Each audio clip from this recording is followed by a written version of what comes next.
बोले मीठे बच्चे पावन बनो तो रूहानी सेवा के लायक बनेंगे। मीठे बच्चे पावन बनो तो रूहानी सेवा के लायक बनेंगे। देही अभिमानी बच्चे रूहानी यात्रा पर रहेंगे।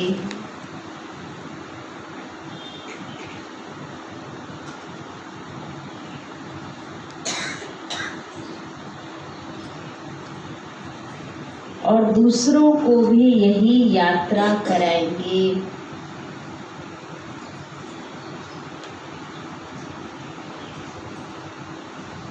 और दूसरों को भी यही यात्रा कराएंगे।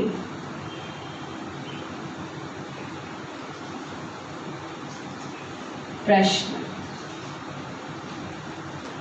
संगम पर तुम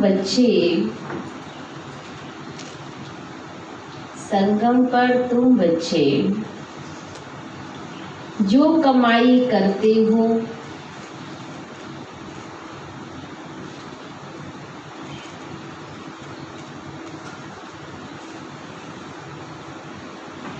यही सच्ची कमाई है कैसे?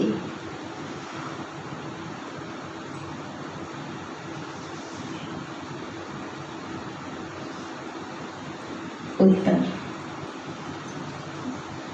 अभी की जो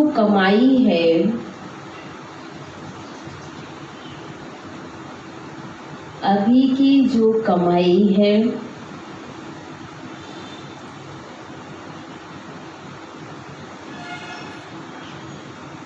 वह 21 जन्म तक चलती है।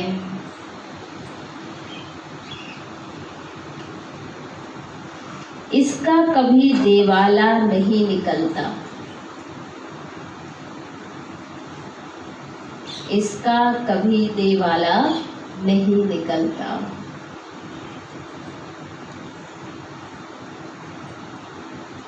ज्ञान सुनना और सुनाना, याद करना और कराना। ज्ञान सुनना और सुनाना, याद करना और कराना, यही है सच्ची कमाई।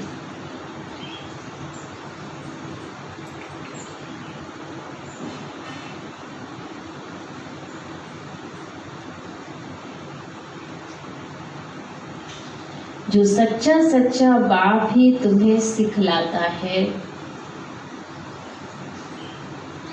जो सच्चा बाप ही तुम्हें सिखलाता है।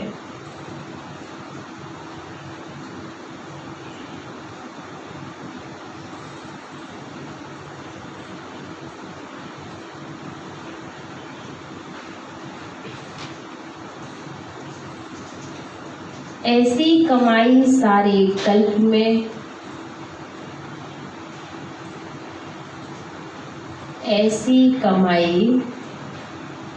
सारे कल्प में कोई भी कर ना सके।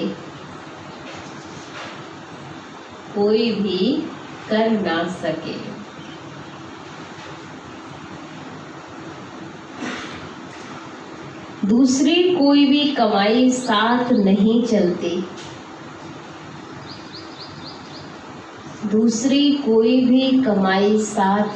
चलती। पर ये जो कमाई हम कर रहे हैं ये हमारे साथ जाएगी। गीत, हमें उन राहों पर चलना है जहाँ गिरना और संभलना है। ऐसी राहें पकड़नी है जिन राहों में गिरेंगे भी हम, फिर संभल जाएंगे, लेकिन हमें गिर के उठना ना हो। ये नहीं करना कि गिर गए तो अब उठेंगे ही नहीं, लेकिन गिरो फिर उठो। जैसे एक बच्चा बार बार गिरता है लेकिन फिर भी बार बार उठने का प्रयास करता है, इसीलिए वो एक दिन चलना शुरू हो जाता है। अगर वो एक बार गिर जाए, 2 बार गिर जाए और वो कहे अब मैं नहीं उठूंगा, मैं चलूंगा ही नहीं, अब तो मैं ऐसे ही बैठा रहूंगा, तो कभी भी वो जिंदगी में चलना नहीं सीख सकता। तो हमें भी अपने जीवन की यात्रा में अगर आगे बढ़ना है तो हमें क्या करना है? चलते रहना है, चाहे गिरे तब भी चलो, है ना। जीवन में गिर के ही तो उठने में मजा है। जैसे गिरे गए नहीं तो उठने का क्या मजा, उसको फिर पता ही नहीं चलेगा कि चलना कितना महत्वपूर्ण है। तो जब गिरता है तो उस चलने की वैल्यू भी उसे पता होती है। ओम शांति। भक्ति मार्ग में तो बच्चों ने बहुत ठोकरें खाई हुई हैं। भक्ति मार्ग में बहुत ही भावना से यात्रा करने जाते हैं, रामायण आदि सुनते हैं, ऐसे प्रेम से बैठ कहानियाँ सुनते हैं जो रोना भी आ जाता है। जो सुनाने वाले कथा होते हैं वो इतनी भावना से सुनाते हैं, मतलब साथ साथ वो इतना भावुक कर देते हैं जनता को कि आंखों में आंसू भर आते हैं। रावण सीता को चुरा ले गया, माँ चली गई, कैसी भावना बैठ जाती है कि सारे लोग रोना शुरू कर देते हैं। जो रोना भी आ जाता है, हमारे भगवान की सीता भगवती को रावण डाकू ले गया, फिर सुनने समय बैठ रोते हैं। ये सब दंत कथाएं हैं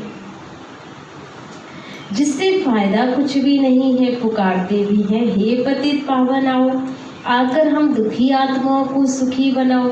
यह नहीं समझते कि आत्मा दुखी होती है, क्योंकि वह तो आत्मा को निर्लेप कह देते। समझते आत्मा सुख दुख से न्यारी है। यह क्यों कहते हैं? क्योंकि समझते हैं परमात्मा सुख दुख से न्यारा है। तो बच्चे फिर सुख दुख में कैसे आएंगे?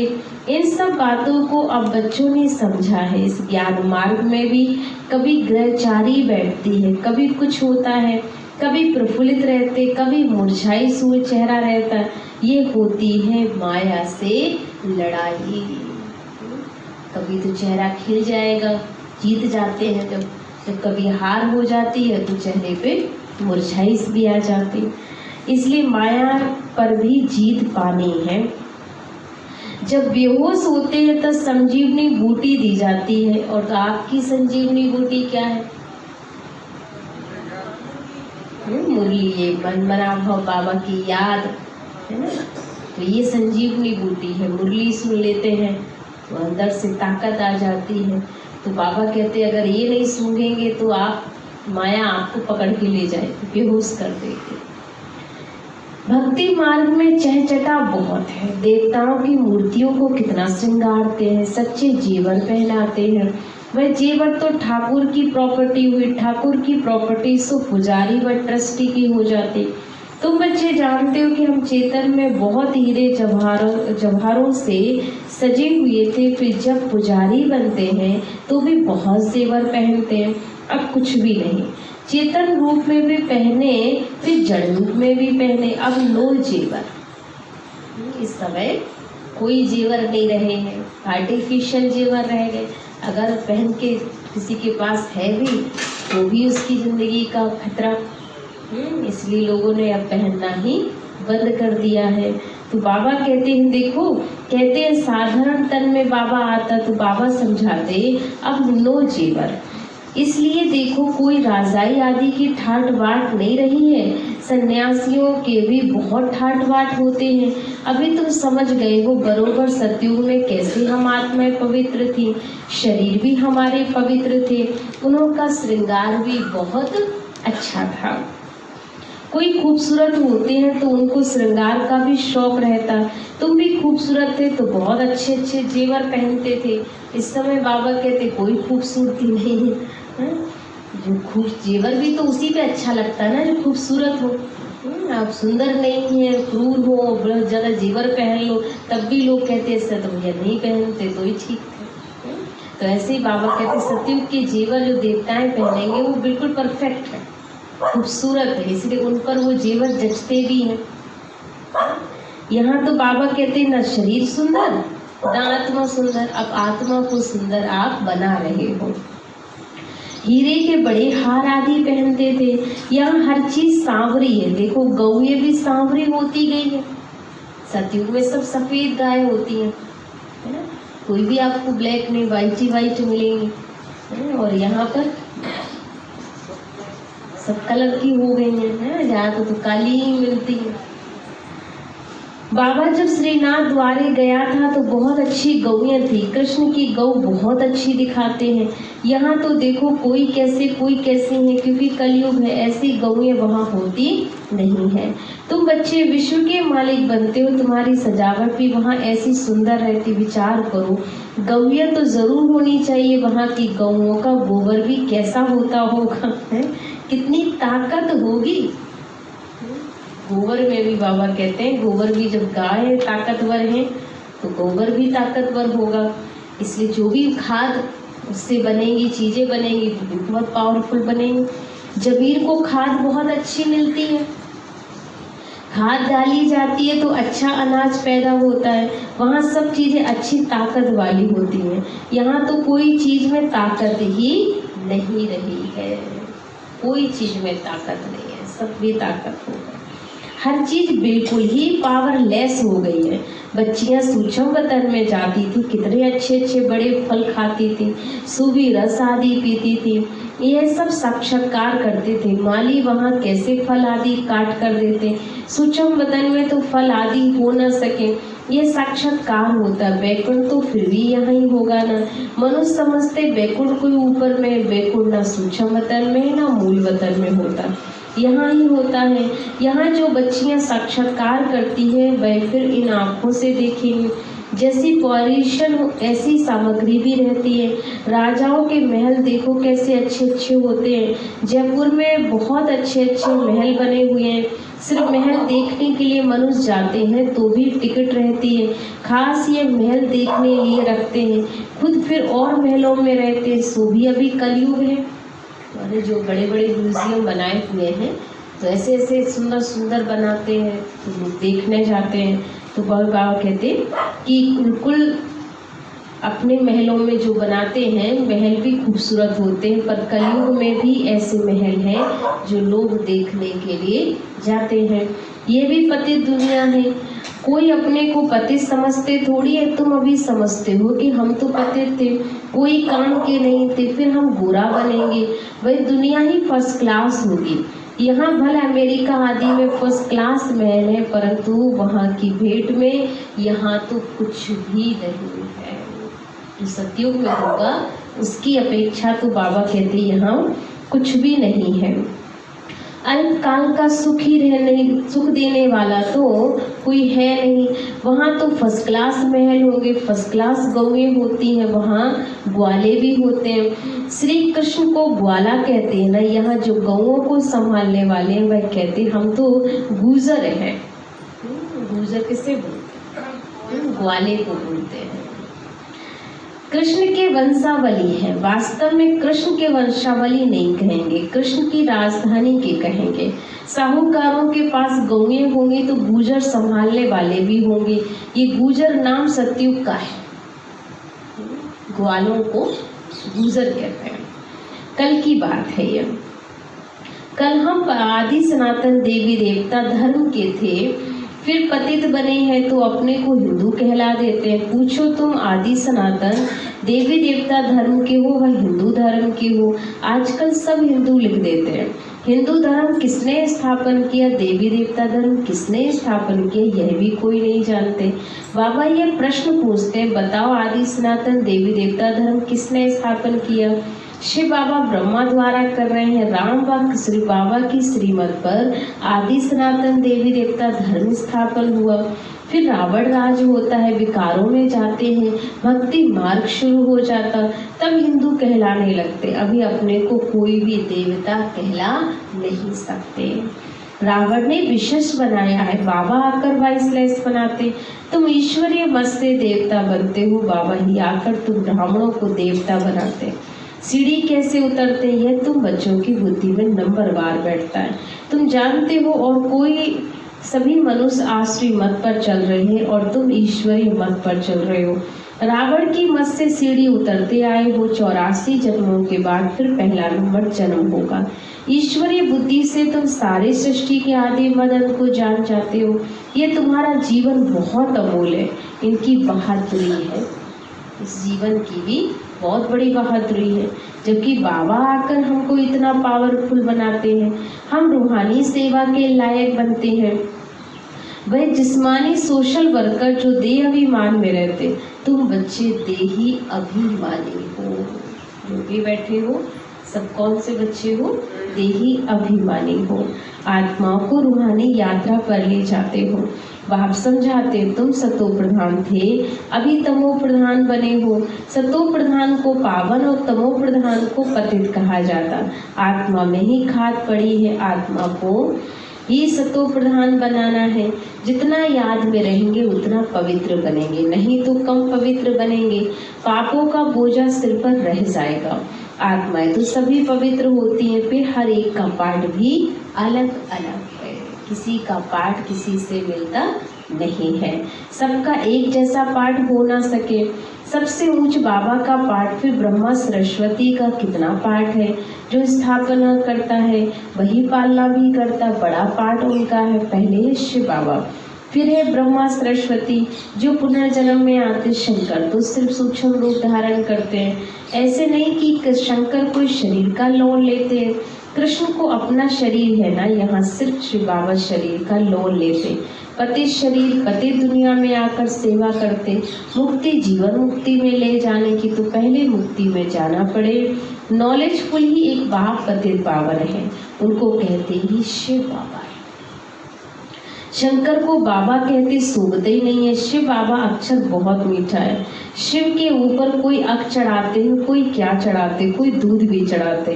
बाप बच्चों को अनेक प्रकार की समझानी देते रहते। बच्चों के लिए समझाया जाता है सारा मदार तो बच्चे योग पर ही है। ज्ञान मार्ग में इस समय जो स्थिति है, इस वक्त सबसे ज़्यादा हमें अपनी मनसा सेवा की बहुत आवश्यकता है। और मनसा सेवा वही कर सकते जिनका कनेक्शन बाबा से अच्छा होगा, है ना। तो इसलिए सबसे ज़्यादा मनसा सेवा पर अटेंशन दीजिए। योग से ही विकर्म विनाश होंगे। योग वाले को ज्ञान की धारणा भी अच्छी होगी। अपनी धारणा में चलते रहेंगे, क्योंकि फिर सुनाना भी तो पड़ता है ना, ये नई बात है। भगवान ने जिन्हों को डायरेक्ट सुनाया है उन्होंने ही सुना, फिर तो ये ज्ञान रहता ही नहीं। अभी बाबा तुमको जो सुनाते हैं वह अभी तुम सुनते हो, धारणा होती है, फिर तो प्रारब्ध का पाठ बजाना होता है। ज्ञान सुनना और सुनाना अभी ही होता है।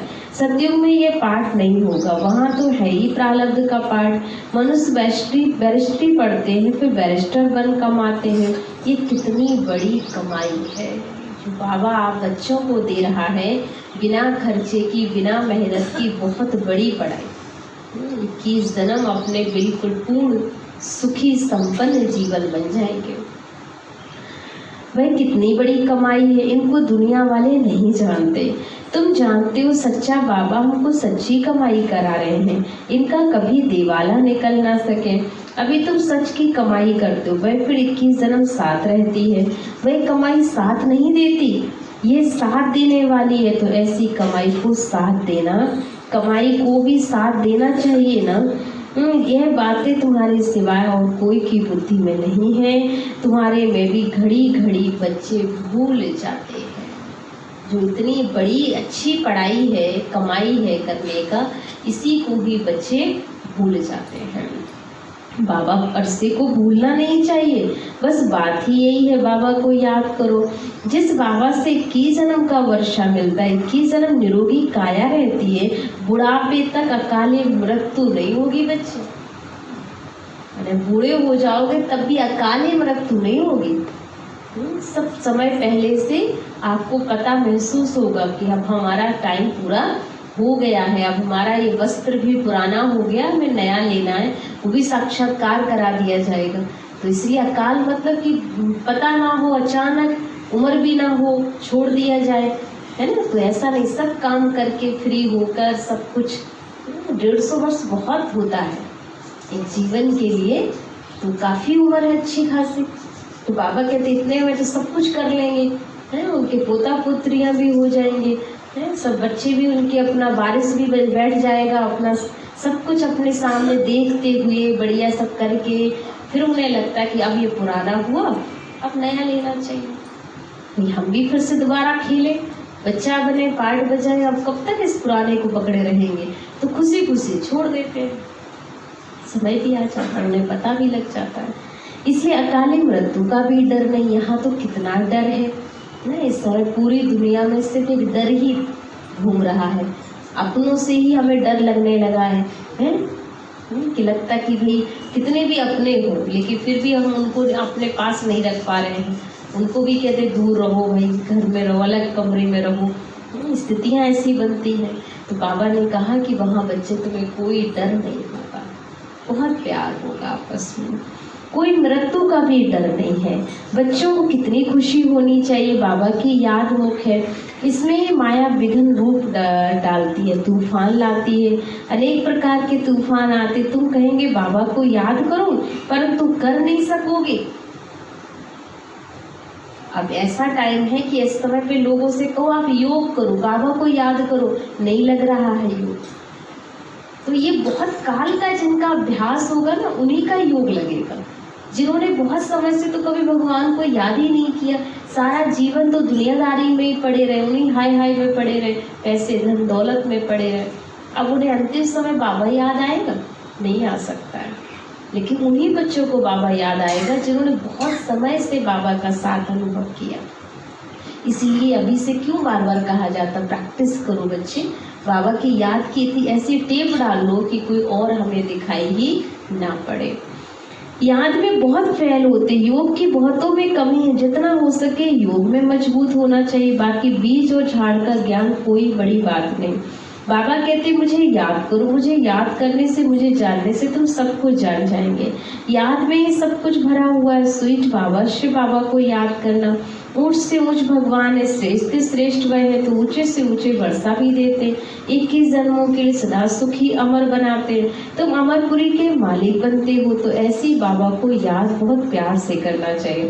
बाबा को याद नहीं करेंगे तो और भी सब कुछ याद आ जाएगा। अच्छा मीठे मीठे सिखी लते बच्चों प्रति माता पिता बाप दादा का याद प्यार और गुड मॉर्निंग।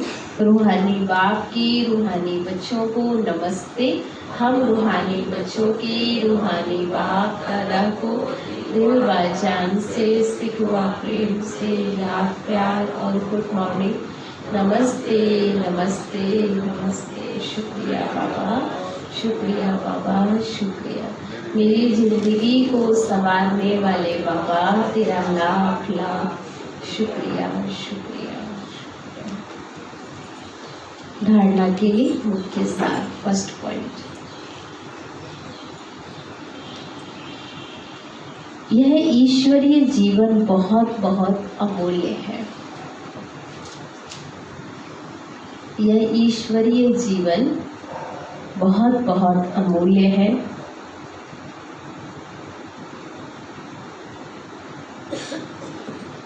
बहुत बहुत अमूल्य है।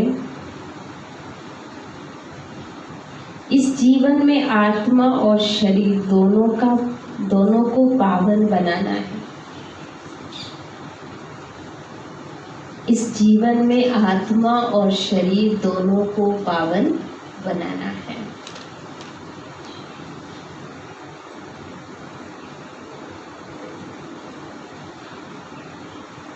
रूहानी यात्रा में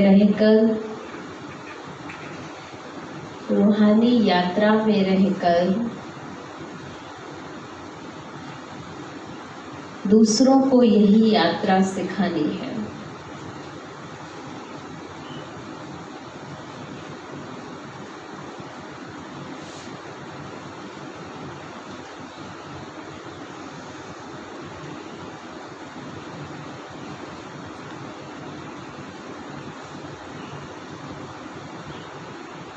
सेकंड पॉइंट, जितना हो सके सच की कमाई में लग जाना है। जितना हो सके सच की कमाई में लग जाना है।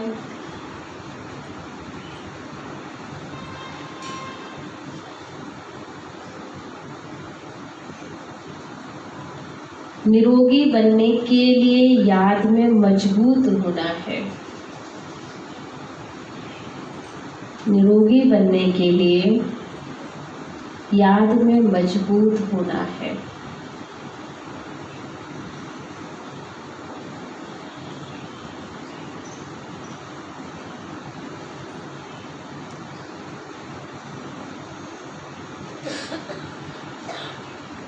वरदान।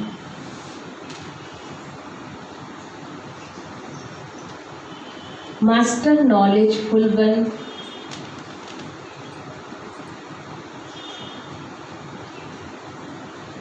मास्टर नॉलेजफुल बने।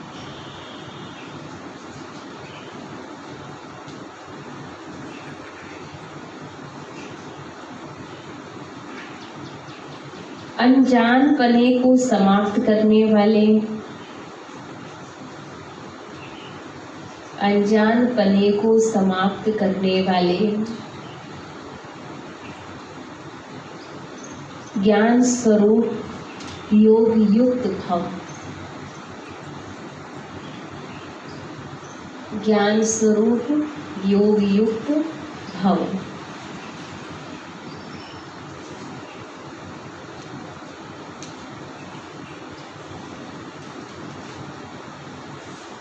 स्पष्टीकरण है, मास्टर नॉलेजफुल बनने वालों में किसी भी प्रकार का अनजानपन नहीं रहता। वह ऐसा कहकर अपने को छुड़ा नहीं सकते कि इस बात का हमें पता ही नहीं था। ज्ञान स्वरूप बच्चों में कोई भी बात का अज्ञान रह नहीं सकता। जिनमें ज्ञान आ गया है उनमें किसी प्रकार का ज्ञान रह नहीं सकता। और जो योगिक हैं उन्हें अनुभव होता है जैसे कि पहले से सब कुछ जानते हैं। वो ये जानते हैं कि माया की छमछम रिमझिम कम नहीं है, माया भी बड़ी रौनकदार है, इसलिए उससे बचकर रहना है। जो सभी रूपों से माया की नॉलेज को समझ गए उनके लिए हार खाना असंभव है। जिसने माया के हर रूप को जान लिया उसके लिए कोई भी माया हरा नहीं सकती ना, असंभव है हार खाना। क्योंकि वह बच्चे नॉलेजफुल बाप के नॉलेजफुल बच्चे बन जाते हैं, इसलिए हर माया के रूप को वो परख लेते हैं कि माया इस वक्त किस रूप से हमारे बीच आई हुई है। स्लोगन है, जो सदा प्रसन्नचित्त है,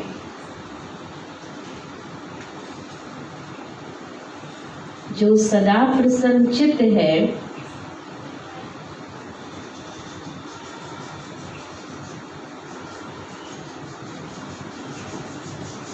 वह कभी प्रसन्न चित्त नहीं हो सकता। माने जो प्रसन्न चित्त है वो प्रश्न चित्त नहीं हो सकता, उसके मन में प्रश्न नहीं आएगा कोई प्रकार का।